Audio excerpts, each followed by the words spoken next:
আপনাদের সকলকে নমস্কার জানাই। কেতু গ্রহ, বহু মানুষ এমন আছেন যে শত্রু নিয়ে খুব অশান্তিতে ভোগ করছেন। তখন আপনারা হাত দেখাতে যাচ্ছেন, ছক দেখাতে যাচ্ছেন।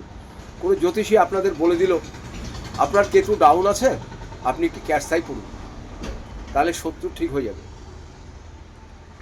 আপনাদের একটা কথা আমি বলছি, পাথরটা আপনি কেন পড়বেন, কিসের জন্য পড়বেন? শত্রু তো আপনাকে ডিস্টার্ব করছে। তাহলে কেতু যদি আপনি ধারণ করেন, তাহলে কেতুটা তো আরও পাওয়ার হয়ে যাচ্ছে। পাওয়ার হচ্ছে না? কেতু যদি পাওয়ার হয়ে যায়, তাহলে শত্রুতা তো আরও বেশি করবে। আপনারা যেখানে সেখানে যে হাত দেখিয়ে, ছক দেখিয়ে নিজেকে বিভ্রান্ত করবেন না। তার কারণ হচ্ছে একটাই, যাদের শত্রু খুব ডিস্টার্ব করছে তারা শুধু একটি কাজ করুন, শুধু একটি কাজ করুন।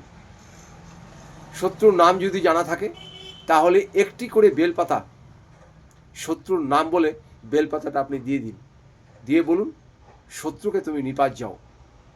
ওম নমঃ শিবায়। ঈশ্বর, শত্রু যেন আমার কোনো ক্ষতি করতে না পারে। যতগুলো শত্রু আছে ততগুলো শত্রুর নাম বলে আপনি বেলপাতা দিন। ক্যাটসাই আপনি ধারণ করবেন না, ক্যাটসাই ধারণ করবেন না, এটা আপনাদের আমি অনুরোধ করে বললাম। ক্যাটসাই ধারণ করলে আপনার আরও দেখবেন বিপর্যয় বেশি আসবে। সুতরাং ক্যাটসাই ধারণ করবেন না।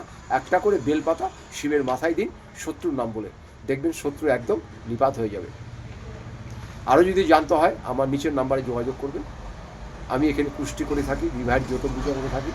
যেটা আপনাদের প্রয়োজন আপনারা অবশ্যই যোগাযোগ করবেন। আপনাদের সকলকে নমস্কার জানাই।